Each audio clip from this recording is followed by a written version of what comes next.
Hello everyone, I am Karthika and as you people know that we people were discussing the chapter physical features of India. So इसके अंदर जो है हम लोग discuss कर रहे थे जो भी हम लोगों ने अभी जो last we people discuss about the physiographic divisions के अंदर हम लोगों ने डिस्कस किया about the Himalayan mountains and we people started with the northern plain. So the next physical feature that we people are going to discuss is the peninsular plateau. So this is the third feature that we people are going to discuss. The peninsular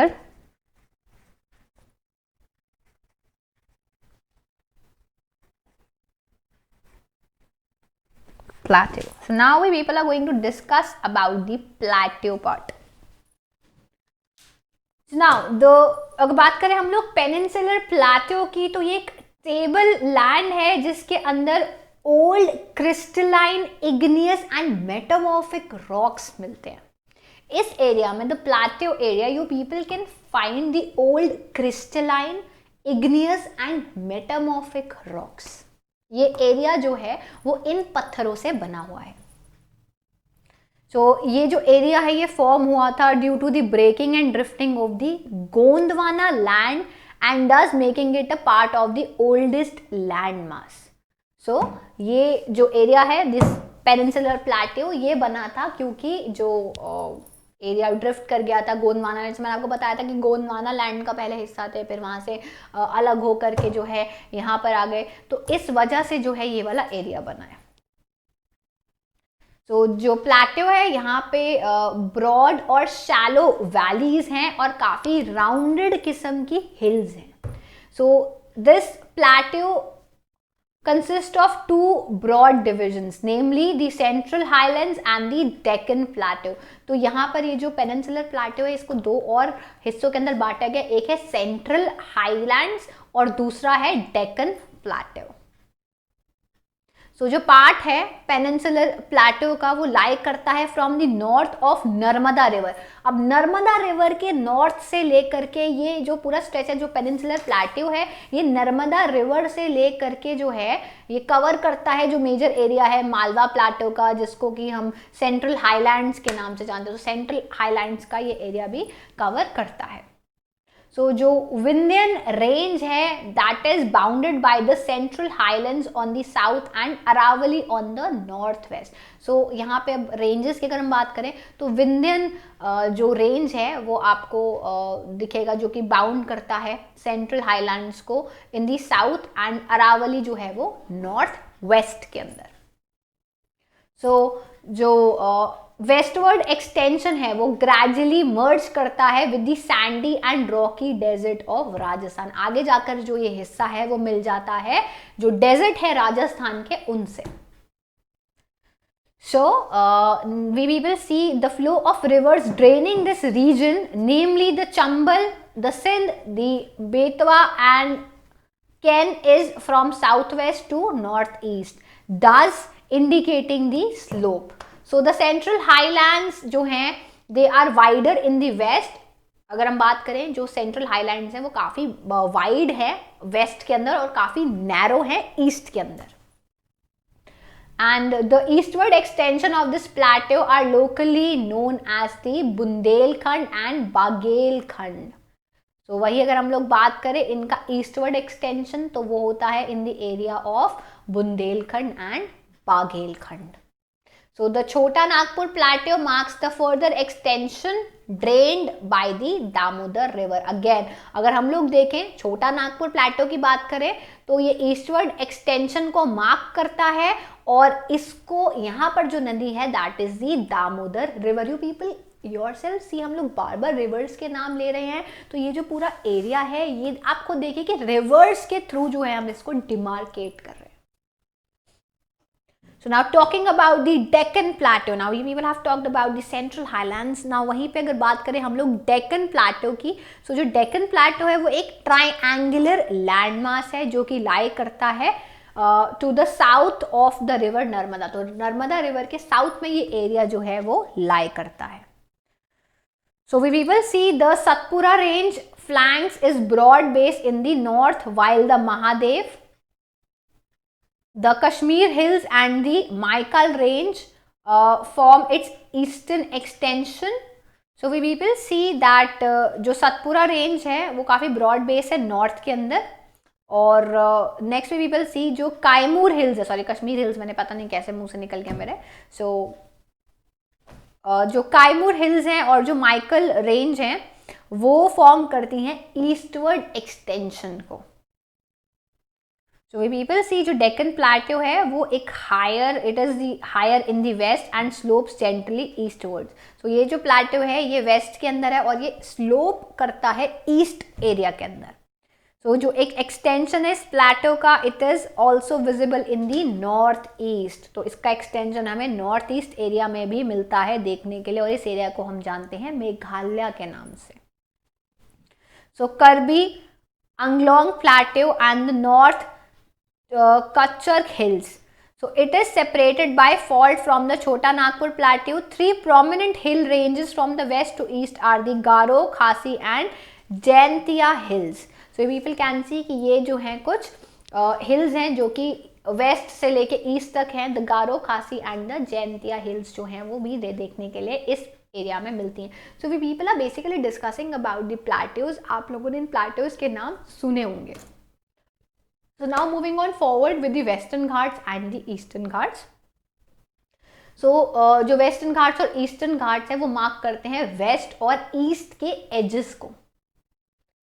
Deccan plateau के east और west को mark करते हैं eastern plateau and the eastern ghats and the western ghats. So western ghats जो है वो lie करते हैं parallel to the western coast. So west के कोस्ट से जो पैरेलल एरिया लाई करता है that is the western ghats. So why I am not giving you all this in writing because it is very what we people से objective. सो ये as it is जैसा हम लोग आपकी बुक में देख रहे हैं वैसा ही आप इसको प्लीज़ अपनी बुक्स के अंदर मार्क कीजिए और you people are suppose to understand and learn it because it is all objective. There's not a story that I can form and then tell you. जहाँ पे हो सकती थी या जहाँ पे जिस तरीके से भी हम एक्सप्लेन कर सकते हैं उस तरीके से जो है मैं आपको एक्सप्लेन कर देती हूँ. So now they are continuous. Okay आगे चलते हैं. तो हमने देख लिया कि जो वेस्टर्न घाट्स और ईस्टर्न घाट है वो वेस्ट और ईस्ट के जो एज है डेक्कन प्लेट्यू के जो ये ईस्ट का एज है वो वेस्ट का एज है तो उसको मार्क करते हैं ये ईस्टर्न और वेस्टर्न घाट्स. So ये continuous, they are continuous and can be crossed through passes only. So we people see that ये continuous है और इनको आप passes के through ही pass के through ही आप इसको जा क्रॉस कर सकते हैं. So now talking about the western Ghats, तो जो western घाट्स हैं वो high हैं eastern घाट्स से. So the Ghats which are higher is the western Ghats. इनकी जो एवरेज एलिवेशन है ऊंचाई जो है इनकी वो है 900 से लेकर 1600 मीटर्स तक. एंड ईस्टर्न घाट्स का अगर हम लोग बात करें तो उनका है 600 मीटर्स. सो जो ईस्टर्न घाट का स्ट्रेच है वो है महानदी वैली से लेकर के नीलगिरी तक साउथ में. अगर हम ईस्टर्न घाट का स्ट्रेच देखें कि कहाँ से कहाँ तक जाता है ये तो वो है महानदी वैली से लेकर के नीलगिरी तक साउथ के अंदर. तो now moving forward we people see that जो ईस्टर्न घाट्स हैं अब जैसे हम जानते हैं कि जो वेस्टर्न घाट्स थे जिनके बारे में हमने अभी डिस्कस किया था तो वेस्टर्न घाट जो हैं वो कॉन्टिन्यूस थे. तो वहीं अगर हम लोग बात करें इनका तो ये जो हैं ये डिसकॉन्टिन्यूअस हैं और इरेगुलर से हैं और इनको डाइसेक्ट कर देती हैं नदियाँ, ड्रेन कर लेती हैं तो थोड़े से इरेगुलर हैं ये. These ghats are not regular, these ghats are not continuous like the western ghats. These ghats are irregular, these ghats are discontinuous और इनको डाइसेक्ट किया जाता है.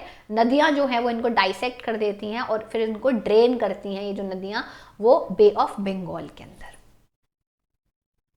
सो जो वेस्टर्न घाट्स हैं वो कॉज करते हैं orographic rain by facing the rain bearing moist winds to rise along the western slopes of the ghats. तो ये जो वेस्टर्न घाट्स है यहाँ पे ओरोग्राफिक रेन कॉज होती है. क्यों? मॉइस्ट विंड्स की वजह से। वहीं वेस्टर्न घाट्स जो है इनको कहा जाता है, वेस्टर्न घाट्स को डिफरेंट लोकल नेम से भी बुलाया जाता है। एंड जो हाइट है वेस्टर्न घाट्स की वो प्रोग्रेसिवली इंक्रीज हो जाती है नॉर्थ से लेकर साउथ तक। एंड जो हाईएस्ट पीक्स हैं वो इंक्लूड, अगर हम लोग बात करें जो हाईएस्ट पीक्स हैं इनकी, तो वो हैं अनाईमुदी जो कि 2695 मीटर्स तक है, एंड दी डोदा बेटा जो कि 2637 मीटर्स तक है। महेंद्रगिरी जो कि 1501 मीटर्स है जिसकी वो, एंड ये हाईएस्ट पीक है। अगर हम लोग बात करें तो द हाईएस्ट पीक्स ये सारी जो है ये सारे पीक्स हैं ईस्टर्न घाट्स के अंदर। So the Shevaroy hills and the Javadi hills are located in the south east of the Eastern Ghats. So we people have talked about, you people yourself can see कि अब जब हम लोग पेनिनसुलर एरिया की बात करें जहाँ पे कि प्लेट्यू है, किस तरीके से प्लेट्यू में भी आपको घाट्स देखने के लिए मिलते हैं, पीक्स देखने के लिए मिलते हैं, और वो पीक्स कहाँ से कहाँ तक स्ट्रेच करते हैं, you know what kind of rain they cause, you people yourself can see how different it all is. So एक जो डिस्टिंक्ट फीचर है पेनिनसुलर प्लेट्यू का वो है कि यहाँ पर ब्लैक सॉइल होता है। So one of the distinct features of peninsular plateau is the black soil area known as the Deccan Trap. Now we will see that peninsular area के अंदर जो Deccan Trap है, black soil, वहां पे क्या मिलता है? Black soil. So black soil is found in the Deccan Trap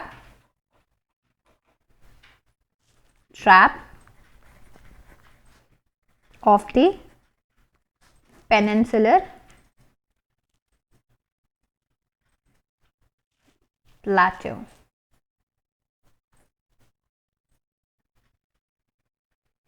So ये जो है this is of volcanic origin, hence the rocks are igneous. So यहाँ पे जो है this area it is understood to be of the volcanic origin. ये जो area माना जाता है the Deccan Trap माना जाता है, it is due to the volcano के ओरिजिन से, मतलब इसका जो ओरिजिन है वो वॉल्केनो है, मतलब वॉल्केनो की वजह से ये एरिया है। एंड यहाँ पे जो रॉक्स हैं इस वजह से वो इग्नियस हैं, इग्नियस रॉक्स जो हैं वो यहाँ पे पाए जाते हैं। So we people see that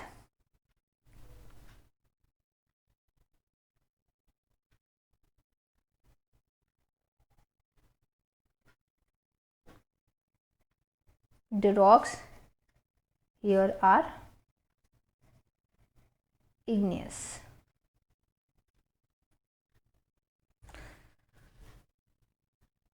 So ये जो रॉक्स हैं ये डिनंट कर गए हैं ओवर टाइम और ये रिस्पॉन्सिबल है for the formation of black soil. तो ये इग्नियस रॉक्स जो है इनकी वजह से यहाँ पे ब्लैक सॉइल पाया जाता है।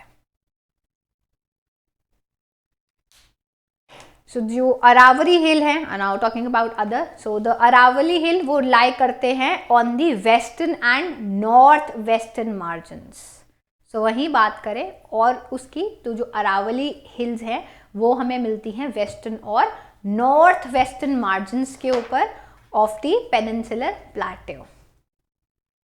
सो ये जो है ये काफ़ी इरोडेड सी हिल्स हैं and they are almost broken hills, and ये एक्सटेंड करती हैं from Gujarat to Delhi in the south west north east direction. So this is about the plateau region of our country. Now moving on forward, now I am actually thinking to discuss all the parts of the chapter, that is the Indian desert, the islands, the coastal plains. So मैं सब कुछ ही सोच रही हूँ कि हम लोग इस segment के अंदर ख़त्म कर लें। तो आगे बढ़ते हैं with the next, which is the Indian desert. Now moving on forward to the fourth feature is the Indian desert.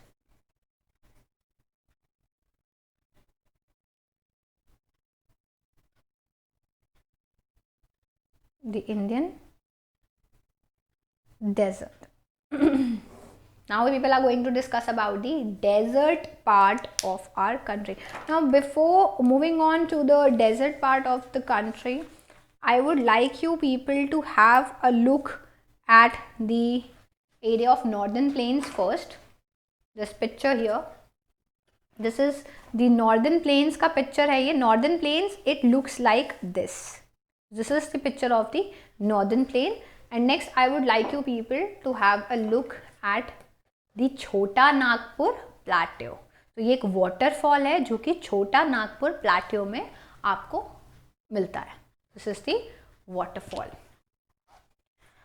Now moving on forward, the plateau region, it looks like this. That is what I wanted to tell you people. So now moving on forward to the next part, that is the desert part. We people see that जो Indian desert है वो lie करता है towards the western margins of the Aravalli Hills. तो अरावली हिल के जो waste में margin है उसके अंदर डेजर्ट एरिया लाई करता है.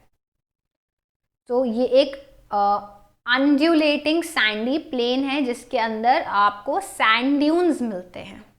When we will talk about desert, we people दिमाग में सबसे पहली चीज़ क्या आती है? Sand dunes.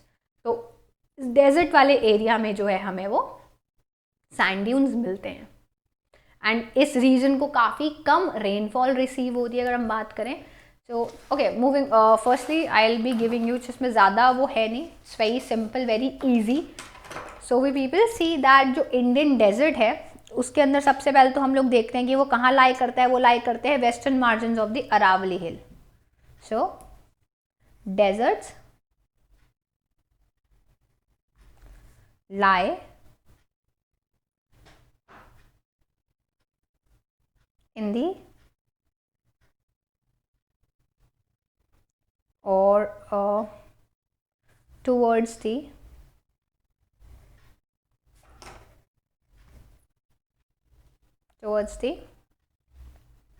western margins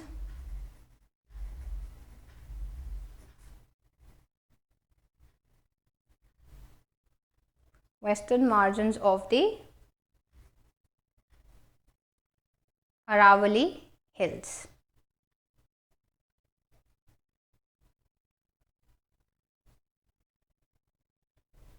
next is ये जो एरिया है सैंडी एरिया है, प्लेन सैंडी प्लेन एरिया है, और यहाँ पे आपको जो इस एरिया के अंदर आपको मिलते हैं सैंड ड्यून्स. सो इस एरिया में क्या क्या मिलता है? Sandy plain area with sand dunes. Area के अंदर हमें मिलते हैं sand dunes. Next we people see, इस एरिया के अंदर जो ये एरिया है इसको बहुत ही कम रेनफॉल रिसीव होती है. So this area it receives very low rainfall, receives very low rainfall. This area it receives very low rainfall. It is below 150 mm. So 150 mm per year. पूरे साल इनको सिर्फ इतना ही रेनफॉल रिसीव होता है, which is very meager. So यहाँ पे जो है एरिड क्लाइमेट, जो क्लाइमेट है वो काफ़ी सूखा क्लाइमेट है. यहाँ पे वेजिटेशन जो है वो काफ़ी कम होती है. तो वेजिटेशन जो है वो यहाँ पे काफ़ी कम है. क्लाइमेट जो है वो काफ़ी एरिड है. स्ट्रीम्स जो है वो अपीयर करती हैं during the rainy season. Now if you people talk about streams, तो वो अपीयर करती हैं कब? जब रेनी सीजन होता है. तो सिर्फ बरसात के मौसम में यहाँ पे स्ट्रीम्स अपीयर करती हैं. सो जैसे ही डिसअपियर होती है, सून आफ्टर देट, जैसे ही रेन्स जो हैं वो डिसअपियर होती है, ये दोबारा से सैंड के अंदर बदल जाता है एरिया. एंड यहाँ पे पानी जो है वो इनफ नहीं है. सो यहाँ पे इतना पानी नहीं है जो कि पानी यहाँ से सी के अंदर जाए. सो अगर बात करें यहाँ पे, Luni is the only large river in this region. तो एक रिवर जो यहाँ पे रिवर मानी जाती है, that is the Luni. So Luni is the only large river in this region. Is the only large river. So इस एरिया की अगर कोई रिवर है जो सबसे लार्ज रिवर मानी जाती है, दैट इज लूनी. नाउ बर्चन्स जो हैं, व्हाट आर बर्चन्स? आप जब बात करते हैं कि यहाँ पे बर्चन कवर पाया जाता है, तो what is barchan? Barchan is crescent shaped dunes. Crescent shape के ड्यून्स यहाँ पर हैं.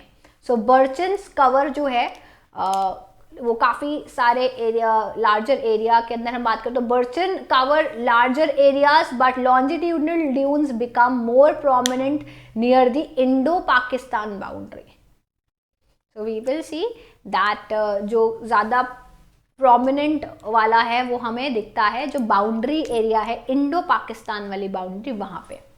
सो अगर आप जैसलमेर जा रहे हैं तो आप यहाँ पे ऐसे ड्यून्स, क्रीसेंट शेप के ड्यून्स देख सकते हैं. I have been to Jaisalmer and I have seen such dunes. I have these crescent dunes, I have seen them. They are beautiful. So you people can see such dunes there, the sand dunes. So now moving on to the next topic, which is the coastal plains. And इसके बाद हम लोग discuss करेंगे the islands. And after that we people are done with this chapter. और फिर उसके बाद मैं नेक्स्ट सेगमेंट में जो है आप लोगों के साथ क्वेश्चन आंसर लूंगी इस चैप्टर के. Now moving on to the next part which is the coastal plains. But before I move to the coastal plains, I would like you people to look at this picture in the book. So this is the picture. This is the picture of the Indian desert. Here you people can see this is the picture of the Indian desert. अब जैसा कि आप इसको Google भी कर सकते हैं इस पिक्चर को, अगर आप लोगों को और कोई मतलब बुक में इतना नहीं समझ में आ रहा है तो, बट आप लोग गूगल करके भी देख सकते हैं. But this is the picture of a Indian desert. तो ये इंडियन डेजर्ट का पिक्चर है. Now moving on forward to the other part which is the coastal plains. Now moving on to the part of coastal plains. Okay, so now moving on to the part of coastal plains. This is the fifth feature that we people are discussing, coastal plains.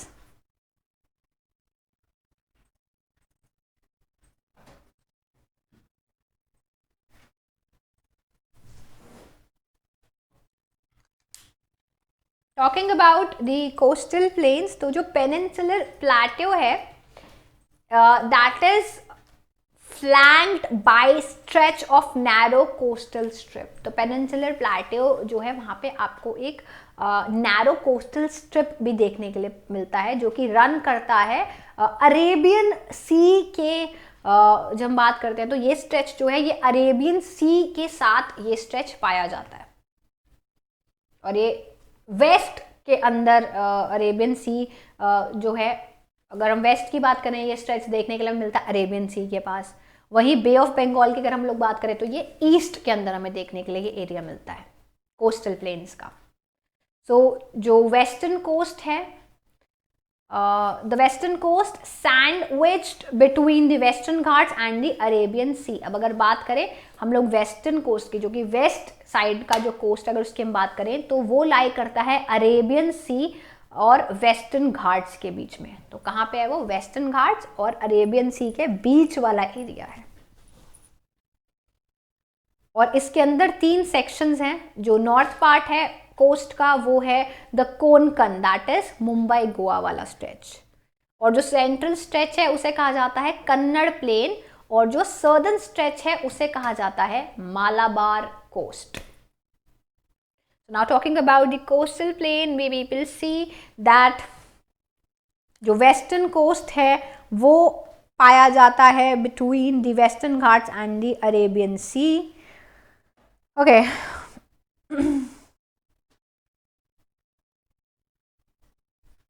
तो we will see that ये जो coastal plain है ये 3 sections के अंदर बटा हुआ है.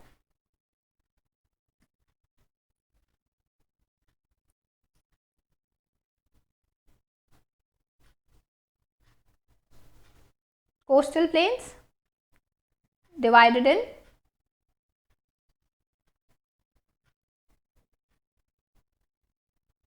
three sections. पहला सेक्शन हो जाएगा,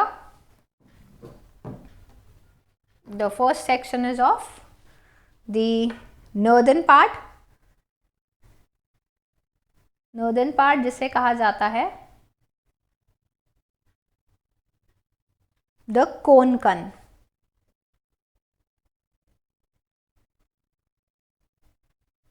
The next one is the central stretch.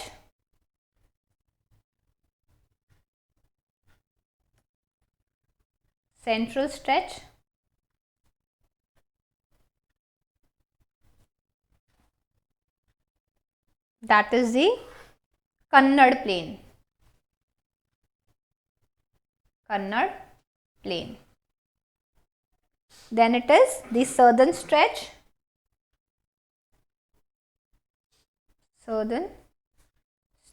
जिसे कहा जाता है Malabar coast.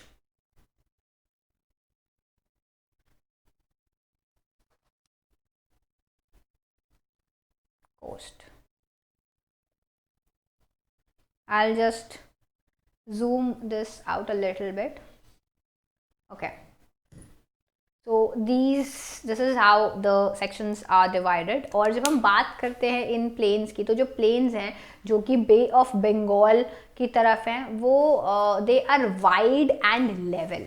So the plains along the Bay of Bengal are wide and level. जो नॉर्थ पार्ट है यहाँ का उसे रेफर किया जाता है एज दी नॉर्दर्न सर्कल, और जो सर्दर्न पार्ट है उसको कहा जाता है कोरोमंडल कोस्ट. अभी हम लोगों ने ये डिस्कस किया था अबाउट दी अरेबियन वाला जो एरिया है, तो ये अरेबियन एरिया के पास ये कहा जाता है. वहीं अगर हम लोग बात करें बे ऑफ बंगाल की, तो बे ऑफ बंगाल के पास जो नॉर्दर्न एरिया है उसको कहा जाता है नॉर्दर्न सर्कल, और जो सर्दर्न एरिया है उसे कहा जाता है द कोरोमंडल कोस्ट. काफ़ी सारी जो रिवर्स है जैसे कि महानदी, गोदावरी, कृष्णा, कावेरी, वो फॉर्म करते हैं यहाँ पे डेल्टा, इस कोस्ट का डेल्टा. तो जो lake we people see that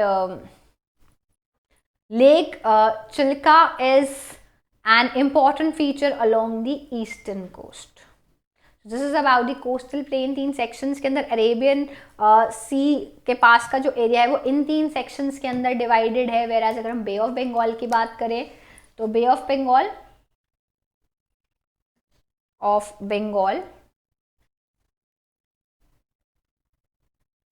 Bengal वाला जो कोस्टल एरिया वहाँ पे कैसे डिवाइडेड है, वहाँ पे नॉर्दर्न एरिया जो है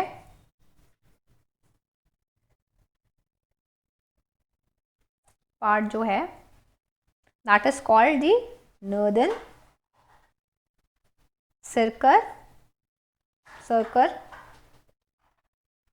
and this is northern circle, and next one is the southern part. It is called the Coromandel coast. So this is known as the Coromandel coast. So this is about the Bay of Bengal. ये Arabian Sea वाला हो गया और ये Bay of Bengal वाला हो गया. Okay, now moving on to the last topic, that is of the islands. The last feature, that is the island feature. The islands. Talking about the islands, we people see that जो India है वहाँ पे we people see that India has vast mainland. हमारे यहाँ पे काफ़ी mainland है, और जो country है has also 2 groups of island. हमारे यहाँ पे 2 groups हैं island के. So now if we people locate the Lakshadweep group जो कि लाई करता है मालाबार, अभी हमने मालाबार कोस्ट को डिस्कस किया था साउथ के अंदर. सो लक्षद्वीप आइलैंड जो है वो लाई करता है मालाबार कोस्ट के पास केरला के अंदर. सो ये जो मालाबार कोस्ट है केरला के, वहां पे लाई करता है लक्षद्वीप आइलैंड।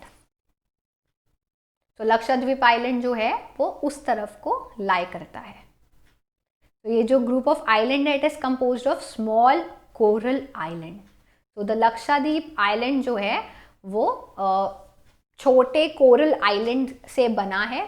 सो इनको पहले कहा जाता था Laccadive, Minicoy and Amindivi. So earlier they were known as the Laccadive, the Laccadive, Minicoy, Amindivi. So in 1973 these were named as Lakshadweep. तो इनको लक्षद्वीप नाम मिलने से पहले इनका नाम कुछ और था। अब क्योंकि हम लोग कहते हैं कि यहाँ पर जो है ये स्मॉल कोरल आइलैंड से बना है तो ये इन आइलैंड्स के नाम, फिर इनको लक्षद्वीप नाम दे दिया गया 1973 के अंदर। तो ये कवर करता है छोटे एरिया को as in 32 square kilometers and this is about the Lakshadweep island. And now talking about the Kavaratti island. तो कावरती आइलैंड जो है वो एक island is the administrative headquarters of Lakshadweep. So अगर हम बात करें कावरती आइलैंड की तो कावरती आइलैंड क्या है, वो एडमिनिस्ट्रेटिव हेडक्वार्टर्स हैं लक्षद्वीप के। तो ये आइलैंड ग्रुप जो है काफ़ी डाइवर्स है, यहाँ पे फ्लोरा और फौना जो है अलग अलग तरीके के फ्लोरा और फौना यहाँ देखने के लिए मिलते हैं। And the Pitti island which is uninhabited has bird sanctuary. So जो पिति आइलैंड है वहाँ पर कोई नहीं रहता है लेकिन यहाँ पर एक बर्ड सैंक्चुरी है। So this area has a bird sanctuary. So now we people see that जो elongated chain of islands है जो कि बे ऑफ बंगाल की तरफ जो है, अभी हमने मालाबार कोस्ट वाला एरिया के जितने भी आइलैंड जो भी था वो हमने डिस्कस किया। वहीं अगर हम लोग बात करें उसकी द चेन ऑफ आइलैंड्स जो कि बे ऑफ बंगाल की तरफ एक्सटेंड होता है north to south, bay of Bengal में नॉर्थ टू साउथ इस तरीके से एक्सटेंड होता है। सो ये जो है इनका नाम है Andaman and Nicobar island. Very famous again Andaman Nicobar islands. And ये बड़े हैं साइज के अंदर और ज़्यादा हैं और स्कैटर्ड भी ज़्यादा हैं। सो यहाँ पे जो एंटायर ग्रुप ऑफ आइलैंड है वो डिवाइडेड है दो ब्रॉड कैटेगरीज में। अंडमान जो है वो नॉर्थ में है और निकोबार जो है वो साउथ में है। अब अंडमान निकोबार आइलैंड्स दो हिस्सों में बट गए हैं, नॉर्थ में अंडमान है, साउथ में निकोबार है। सो बिलीव किया जाता है दैट द निकोबार बिलीव किया जाता है दैट ये जो आइलैंड्स हैं they are an elevated portion of submarine mountains. तो सबमरीन माउंटेन्स का एलिवेशन माना जाता है इनको। ये जो आइलैंड ग्रुप्स हैं ये इनकी बहुत स्ट्रेटेजिक इम्पॉर्टेंस है हमारी कंट्री के लिए। ऑब्वियसली वी पीपल हमारे यहाँ का आइलैंड एरिया जो है दिस अंडमान निकोबार एरिया, तो ये हम लोगों के लिए बहुत ही इम्पॉर्टेंट एरिया है, हमारी कंट्री के लिए एक बहुत ही इम्पॉर्टेंट एरिया है। सो काफ़ी डाइवर्सिटी है यहाँ पे भी। अगर हम लोग बात करें फ्लोरा और फौना की डाइवर्सिटी की तो बड़े अलग अलग तरीके के आपको यहाँ पे फ्लोरा और फौना देखने के लिए मिलते हैं। So this island lie close to the equator. तो ये जो आइलैंड है ये इक्वेटर के पास लाई करते हैं and equatorial, so because they lie near by the equator, तो यहाँ पे इक्वेटोरियल क्लाइमेट जो है ये एरिया एक्सपीरियंस करता है। सो इस एरिया के पास इक्वेटोरियल क्लाइमेट भी देखने के लिए मिलता है एंड यहाँ पे काफ़ी थिक फॉरेस्ट कवर है, अच्छा खासा फॉरेस्ट कवर है यहाँ पे। So we people have discussed about the island part also. We people have there was nothing to give you as written points in the island part because again islands भी कोई बहुत difficult topic नहीं था कि मैं आपको इसके अंदर written notes देती। So we people have discussed about the detail के अंदर जो है हम लोगों ने ये different physiographic यूनिट्स के बारे में डिस्कस किया, जैसे हमने पहले पार्ट में माउंटेन्स डिस्कस किया, plateaus, plains, then the coastal areas, then we will discussed about the islands. So हम लोग डेजर्ट एरिया, तो हमने ये डिफरेंट जो है फिजियोग्राफिक यूनिट्स डिस्कस करें. और ये कुछ इनके ना हमने हाईलाइट जो फीचर्स हैं ये जिन एरियाज़ में हैं, और ये जिस तरीके के इनके फीचर्स हैं हम लोगों ने डिस्कस करे, जो इनकी हाईलाइट्स हमने डिस्कस करे. जहाँ हमें एक एरिया में देखने के लिए मिलता है एलुवियल सॉइल, वहीं एक जगह में देखने के लिए मिल रहा है ब्लैक सॉइल, तीसरी जगह हमें देखने के लिए मिल रहा है, जैसे एक जगह जो है वो हमें एक तरीके के रॉक्स मिल रहे हैं, तो वहीं दूसरी जगह में किसी और तरीके के रॉक्स मिल रहे हैं. सो these all different things result in different आगे जो इनका प्रोसेस, मान लीजिए रॉक्स जो है किसी जगह पे कहीं और है, तो वहाँ का सॉइल भी उसी तरीके से डिफरेंट होगा. So we people have discussed about the physical features of each regions. जो हमारे यहाँ पे 6 तरीके की physical features हैं, वो हमने 6 के 6 डिस्कस करें. हमारी कंट्री में ये सब कहाँ पाए जाते हैं, जैसे माउंटेन्स का हमने डिस्कस किया था, वहाँ पे क्या है क्या नहीं है, किस तरीके से रेंजेस हैं, पीक्स हैं, वैलीज़ हैं, हम लोगों ने डिस्कस किया था. सो हमने डिटेल के अंदर हर रीजन को डिस्कस किया है. So now we people have this much clarity, इतना क्लियर है हमें कि हर रीजन जो है it complements the other and makes the country richer in the natural resources. तो हमारी कंट्री जो है, when we will talk about the natural resources, so we people see that due to the difference of the physical features, हमारी country के अंदर हमें natural जो चीज़ें हैं वो भी काफ़ी ज़्यादा देखने के लिए मिलती हैं. तो हमारे यहाँ पे जो नेचुरल रिसोर्सेज हैं, our country is somewhat rich in natural resources. I cannot say all the natural resources, but many natural resources are found in our country.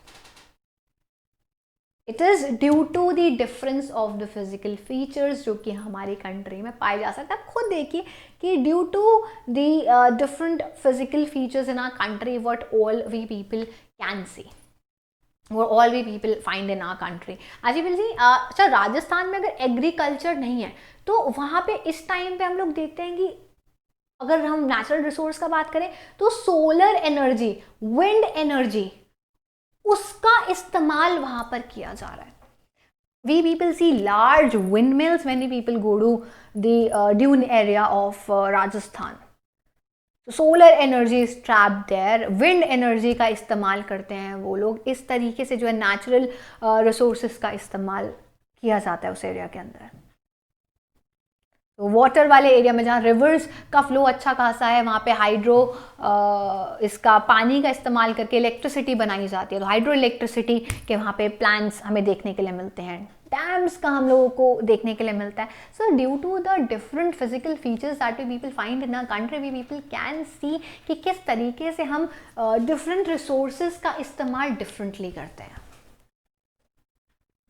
So we people see that जो mountains हैं वो major source है हमारे लिए water का, forest wealth का. जो northern plains हैं वहाँ पे हमें ग्रैनरीज और देखने के लिए मिलती हैं. सो ये एक बेस बनाती है हमारी सिविलाइजेशन के लिए. वी पीपल सी कि नॉर्थ साइड में there is pretty good civilization जो कि एग्रीकल्चर प्रैक्टिस करे. अब प्लेन एरियाज़ की अगर हम लोग बात करें या प्लेट्यूज की चलिए अगर हम लोग बात करें, तो वो मिनरल्स का स्टोर हाउस है and they play a very crucial role for the industrialization in our country. अब क्योंकि यहाँ पर जो है हमको मिनरल्स बहुत ज़्यादा मिलते हैं जब हम बात करते हैं प्लेट्यू एरिया की, तो वो इंडस्ट्रीज जो हैं they make use of these minerals, और ये बहुत ही इंपॉर्टेंट रोल प्ले करता है हमारी कंट्री के इंडस्ट्रियलाइजेशन के लिए भी. सो वी पीपल सी जो कोस्टल रीजन है या आइलैंड रीजन है वो फिशिंग के लिए या पोर्ट एक्टिविटीज़ के लिए बहुत इंपॉर्टेंट है. And if it will not be there, we people due to these physical features, we people, our country, it's not like अगर एक ही तरीके का होता या एक ही एरिया में इस तरीके की चीज़ है तो वो एरिया ठीक है, हमने माना कि एक एरिया दूसरे एरिया से डिफरेंट है, प्रॉस्पेरिटी के भी बेसिस पे डिफरेंट है. मान लिया कहीं पे एग्रीकल्चर बहुत ज़्यादा प्रोडक्टिव है, कहीं पे एग्रीकल्चर पॉसिबल नहीं हो पा रहा है, माना, लेकिन उन एरिया में दूसरी चीज़ें पॉसिबल है. So that is how the whole thing is working. So जो डाइवर्स फिजिकल फीचर्स हैं हमारे यहाँ पे लैंड के, उसकी वजह से we people see how we people have taken up many possibilities, many development, they are happening due to these physical features, and future maybe, this will be going on. So we people have discussed about almost all the topics. हम लोगों ने सारा discuss कर लिया है यहाँ पे. और एक बार before I end up the discussion of the chapter with you people, I would like you people to have a look at this picture.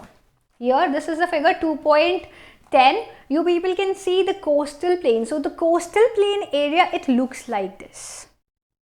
This is the area, this is the kind of agriculture which is practiced there, the vegetation which is practiced there, and of course the islands. So the islands, they somewhat look like this. Now I know the pictures in your book are not so impressive. इतना अच्छा pictures नहीं है आपके book के अंदर. तो आप लोग चाहें तो पिक्चर गूगल भी कर सकते हैं. अब मेरे पास इस टाइम पे यहाँ पे आपको दिखाने के लिए ऐसा पिक्चर नहीं है, but I would ask you people to just Google the picture of the islands that you people find in our country, and then you people see how it is different.